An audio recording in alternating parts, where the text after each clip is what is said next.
boy was about to be thrown out of the military tech facility when a dying billionaire suddenly shouted, "Stop! He's the only one who understands it." The entire room froze. Engineers turned. Security paused mid-step, because the person they were dragging out was just a dirty scrap-yard kid in torn clothes, holding a broken drone like it actually mattered. And yet, the most powerful man in the building was staring at him like he had just found something priceless. Before we continue, take a quick second to like this video and subscribe if you enjoy emotional stories with powerful twists, and tell me in the comments where you're watching from today. Now listen carefully, because this story doesn't begin in a lab. It begins in a place no one important would ever look. A scrapyard at the edge of the city, where broken machines went to die. That was where Kai lived. Not a house, not an apartment, just a corner behind stacked metal, covered with old tarps and wires. He was 17, thin, quiet, always watching. People called him Junk Boy. Not because they knew him, but because they didn't care enough to. But what they didn't know was that Kai didn't see junk. He saw systems, patterns, possibilities. Every broken chip, every rusted circuit, every shattered drone part, he studied them like puzzles. And sometimes, he solved them. One afternoon, everything changed. A military drone fell from the sky. Not crashed randomly, but dropped, like it had been shut down mid-flight. It slammed into the metal piles just meters from where Kai was working. The sound echoed through the yard. Workers ran over, shouting, "Don't touch it," one man yelled. "Aro, that's government property." But Kai had already moved closer. Something about it felt wrong. The design wasn't standard. The shell was intact, but the core was unstable. He knelt down slowly, ignoring the shouting behind him. His fingers hovered over the cracked panel. "This isn't broken," he whispered. "It's locked." The others didn't understand. They just saw danger. "Back away," someone shouted again. But Kai didn't, because in that moment, something clicked in his mind. He grabbed a small tool from his pocket and carefully opened a side port. Sparks flickered. The drone twitched slightly, then silence. Everyone froze. Even the shouting stopped, because the drone powered on. A soft blue light spread across its surface. Not aggressive, not defensive. Just awake. Kai stared at it, his eyes narrowing. "You weren't supposed to fall," he murmured. The workers stepped back instinctively. One of them whispered, "Call it in, now." Within minutes, black vehicles arrived. No sirens, no noise, just presence. Men in dark suits stepped out. Not soldiers, not police. Something else. Controlled, quiet, dangerous. Kai didn't move. He was still looking at the drone, like everything else around him had disappeared. One of the men approached slowly. "Step away from the device," he said. Kai didn't respond. The man's tone hardened. "Now." Kai finally looked up, calm, unafraid. "It's not a weapon," he said. The man paused. "Just for a second. You don't know that." Kai shook his head. "No, you don't know that." Silence. The tension shifted instantly.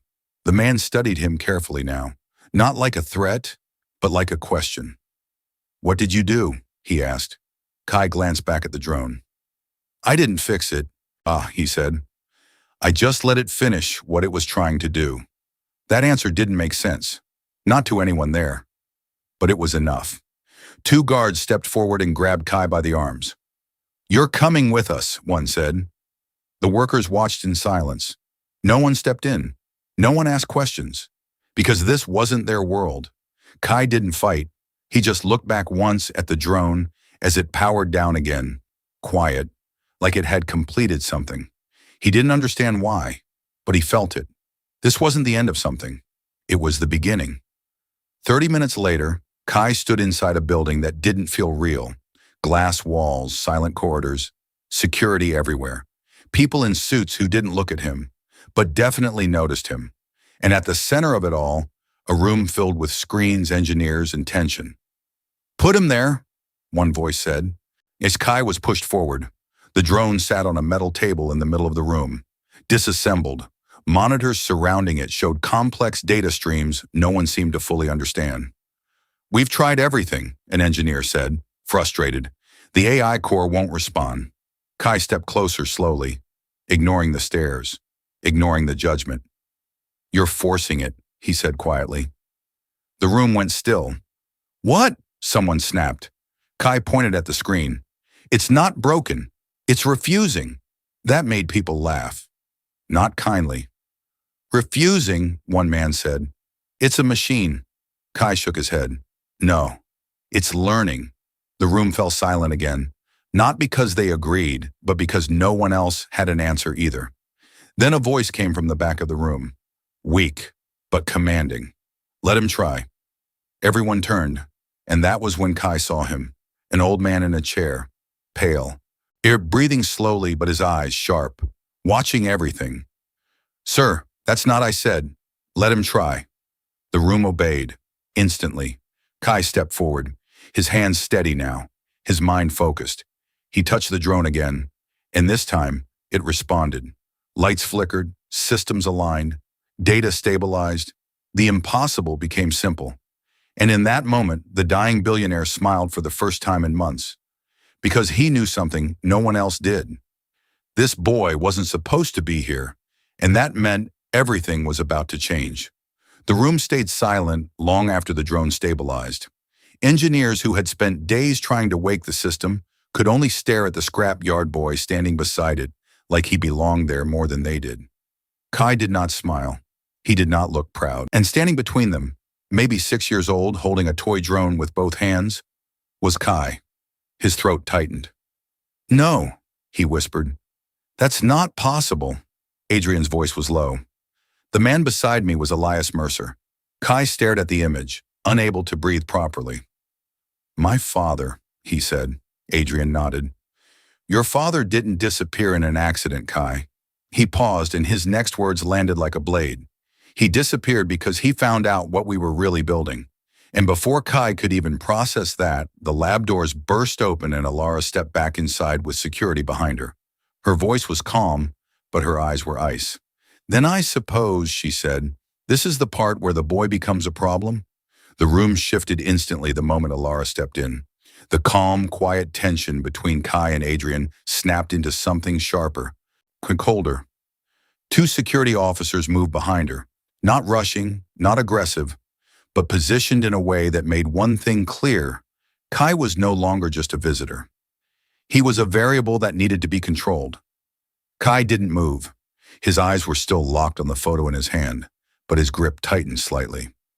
You knew, he said quietly, not looking up. Adrian didn't answer. He didn't need to. Alara stepped forward, her heels echoing softly against the polished floor. Of course he knew, she said. That's why you're here. Kai slowly lifted his head. I didn't come here, he said. I was brought. Alara gave a faint, almost amused smile. And yet you're still standing in the most restricted room in this building, holding something you shouldn't even understand. She stopped a few steps away from him, her gaze sharp and deliberate. And that's not coincidence. Kai felt anger rising, but it was tangled with something else, confusion, disbelief, a deep sense that pieces of his life were being rearranged without his permission.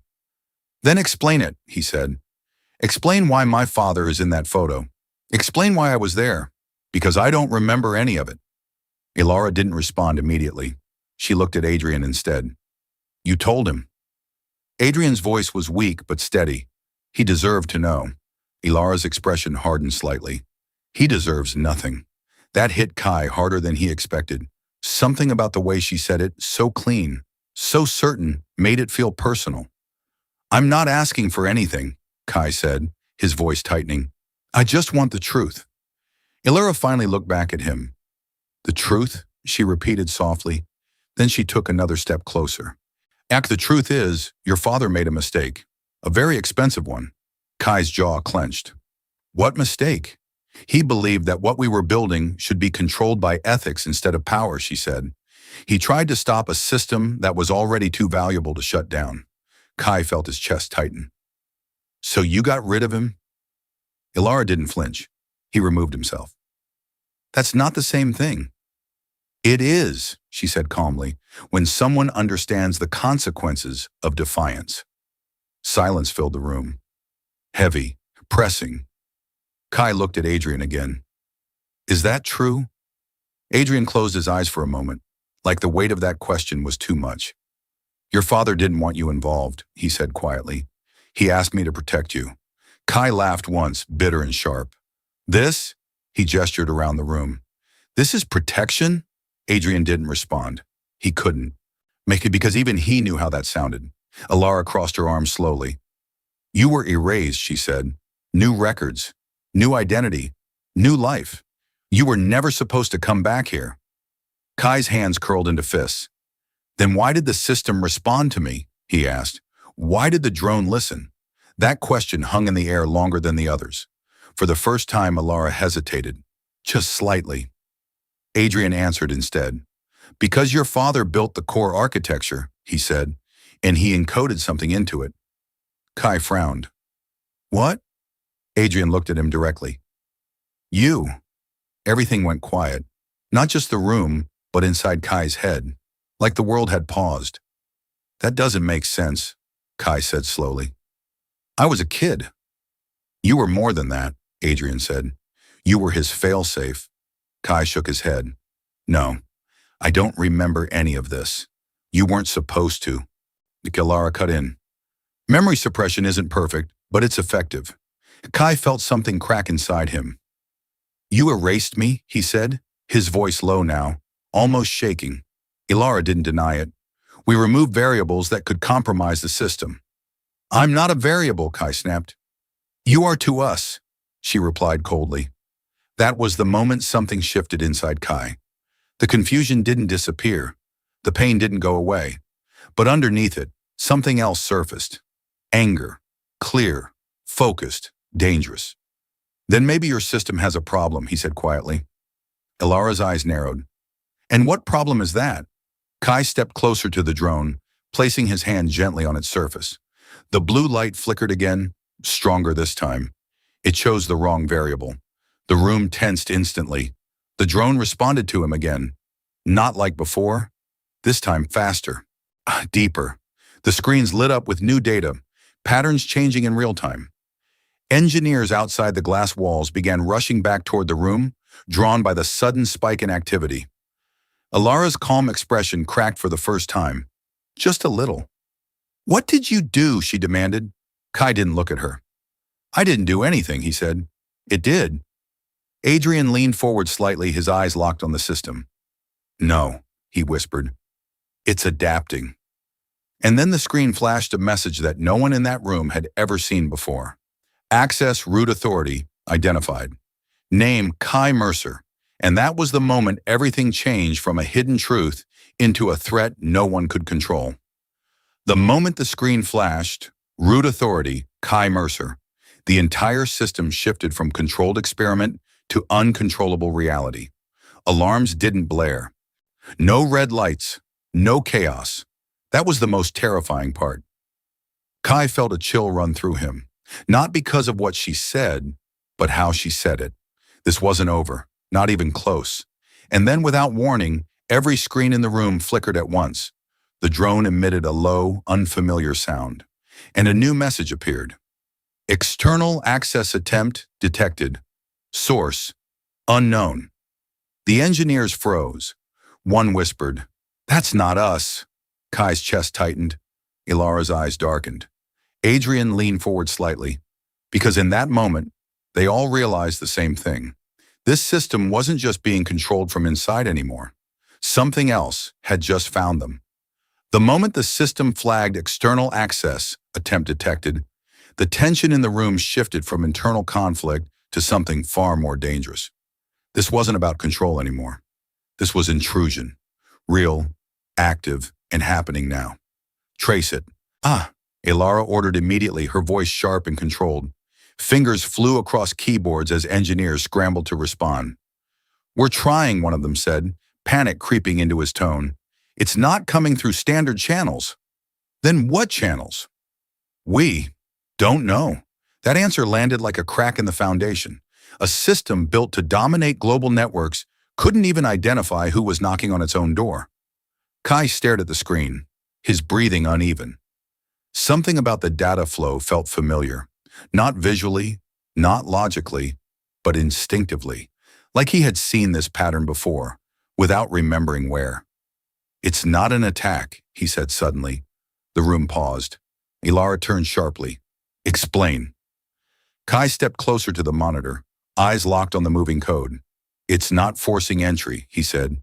"It's asking." That made no sense. One engineer shook his head. "Systems don't ask." Kai didn't look at him. "This one does." Adrian's eyes narrowed slightly. "Permission-based handshake?" he murmured. Kai nodded slowly, but not like a user request. More like, he hesitated. "Recognition." Silence fell again. He reached out toward the interface panel, his fingers hovering just above it. "Don't," Ilara warned. Kai ignored her. His hand touched the panel. Instantly, the system reacted. The drone emitted a sharper tone, and the message changed. "Authorization pathway." "Open, Kai!" one engineer shouted. "You're linking it!" Kai didn't respond. His focus was absolute now. "It knows me," he whispered. "No," Ilara said, stepping forward. "It's using you." But even as she said it, she wasn't fully convinced. Because the data didn't look like manipulation, it looked like alignment. Incoming data stream, and another engineer said quickly, "It's decrypting on its own." "Wait, this isn't possible." The main screen flickered, then stabilized. A video feed appeared, grainy at first, then clearer. A man, sitting in a dim room, older, thinner, but unmistakable. Kai's entire body froze. "No!" His voice broke before the word fully formed. Adrian leaned forward, his breathing suddenly sharper. "Elias," Ilara's composure cracked for the first time. Not outwardly, but internally. It showed in the way she didn't move, didn't speak, just watched. The man on the screen looked directly forward, not confused, not surprised, like he had been waiting. "If you're seeing this," he said calmly, "then it means the system worked." Kai stepped closer, his legs barely steady. "Dad!" The word came out before he could stop it. The man's expression softened slightly. "Kai," he said. Not guessing, not questioning, knowing. The room held its breath. "I didn't have time to explain everything," Elias continued, "and I couldn't risk them finding this channel before you were ready." Kai's chest tightened painfully. "You're alive," Elias shook his head slightly. "Not in the way you're hoping." That answer hit harder than anything else. "This is a recorded adaptive construct," Elias said. "Part of the system itself. I embedded my consciousness pattern into the core before I disappeared." The engineers looked at each other in disbelief. One whispered, "That's impossible." Adrian didn't say anything, because he knew it wasn't. Elias continued, his voice steady. "The system you're connected to isn't just a weapon, it's a safeguard. I designed it to reject control from anyone who prioritizes power over consequence." Kai wiped his eyes quickly, but his hands were shaking. "Then why didn't you come back?" he asked. The question was raw, unfiltered. Elias paused, just for a second. "Because coming back would have destroyed what I built," he said quietly. Silence followed, heavy, painful. Ilara finally stepped forward again, her voice cold but controlled. "This changes nothing," she said. "It's still our system." Elias's eyes shifted slightly as if acknowledging her for the first time. "No," he said. "It never was." That line landed like a verdict. Kai felt something inside him break and rebuild at the same time. This wasn't just about his past anymore. This was about something much bigger. And now he was at the center of it. But before anyone could react further, the screen flickered violently. The signal destabilized. "Connection dropping!" an engineer shouted. Kai stepped forward instinctively. "Now wait." But the image of Elias began to fade. His final words barely came through. "Kai, don't let them." The screen went black. Silence. Complete. And in that silence, everyone in the room understood the same terrifying truth. The system had just chosen a side, and now there was no going back. The room stayed frozen for several seconds after the screen went black. No one spoke. No one moved. The absence of Elias's voice felt louder than anything he had said. Kai stood there staring at the empty display, his chest rising and falling unevenly. It felt like he had found his father and lost him again in the same moment. "Bring it back," he said, his voice low but urgent. "Reconnect the signal." An engineer shook his head slowly. "It's gone." That wasn't a live stream. It was a triggered sequence. It had activated once and terminated. Kai clenched his fists. Then there has to be more. Another file. Another layer. He stepped toward the console, but Alara's voice cut through the tension. "Stop."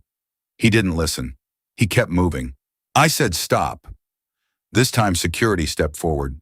Not aggressively, but enough to block him. Kai's eyes snapped up. "Move!" Ilara stepped closer, her presence sharp and controlled again. Whatever shock she had felt earlier was gone, replaced by something colder. Strategic. "You've seen enough," she said. Kai shook his head, anger rising again. "No, I've seen just enough to know you've been lying about everything." Ilara didn't flinch. "Truth is a matter of perspective." "No," Kai snapped. "Truth is what you tried to erase." The tension spiked instantly. Even the engineer stopped pretending to work. Adrian watched quietly, his breathing shallow but his eyes sharp. He wasn't intervening. Not yet. Kai stood still, his mind racing. But for the first time since he arrived, the confusion began to clear. Not because he understood everything, but because he understood enough. "If I do this," he said slowly, "there's no protection left. Not for me, not for you." Adrian didn't hesitate. There was never protection, only delay. That answer hit harder than anything else. Kai turned slightly, looking at the people around him. The engineers, the executives, Ilara. Every single one of them was watching him now. Not as a nobody, not as a scrapyard kid, but as the center of something they could no longer control. And yet, none of them were on his side. Kai let out a slow breath.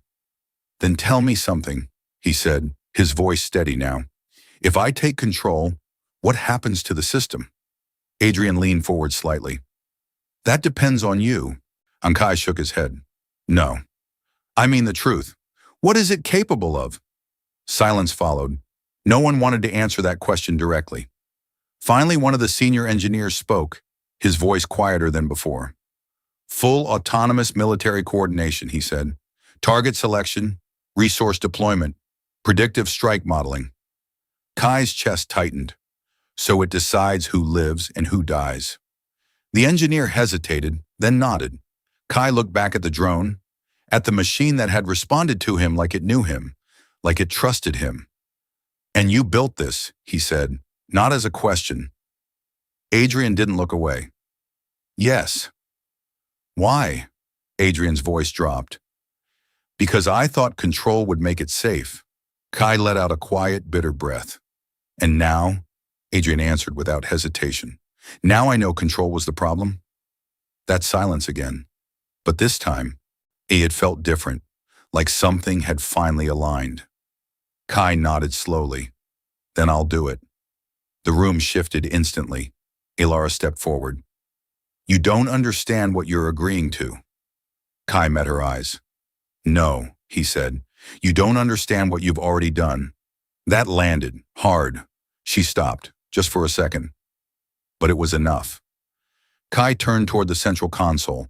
His hands were steady now, not because he wasn't afraid, but because he had chosen something stronger than fear.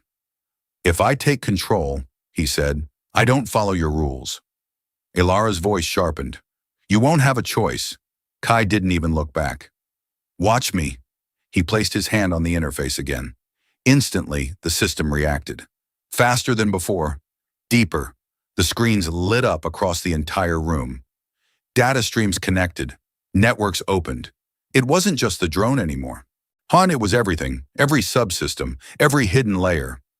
"He's accessing the core network," an engineer said, stunned. "Global channels are opening. He's linking everything." Kai's voice remained calm but firm. "I'm not linking it," he said. "I'm unlocking it." Adrian watched, a faint expression of something almost like relief crossing his face.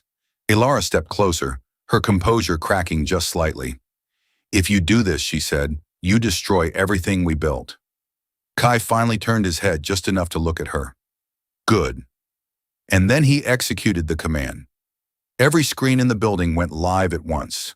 Not internal, not private, public, global, news channels, government networks, civilian systems, everything. The truth wasn't hidden anymore. It was everywhere: files, data, contracts, the entire structure exposed in seconds. The room exploded into chaos, voices shouting, systems reacting, security alarms triggering too late. "You've just started a global crisis," one executive yelled. Kai didn't respond. He was still looking at the system, still connected, still in control, because in that moment he realized something even more dangerous. The system wasn't resisting him. It wasn't fighting back. It was agreeing. And that meant one thing. It didn't just accept his authority. It trusted his decision. And that made him the most dangerous person in the room. And outside, the world had just begun to react. The moment the system went public, the world reacted faster than anyone inside that room expected. News feeds exploded. Government channels flooded with emergency signals. Screens across the building flickered with incoming alerts, warnings, demands. But inside the control room, everything felt strangely still, like the storm was happening somewhere else. Kai slowly removed his hand from the interface. The system didn't shut down. It didn't resist. It continued running, but differently now, no longer hidden, no longer controlled by a single group. Adrian let out a long, slow breath, his body sinking deeper into the chair. "It's done," he said quietly. Not with fear, not with regret, but with acceptance. Elara stood frozen for a moment, staring at the screens, at the data pouring out into the world. Years of control, gone in seconds. Her jaw tightened. "You think this ends here?" she said coldly. Kai turned toward her, his expression calm but firm. "No," he said. "This is where it starts.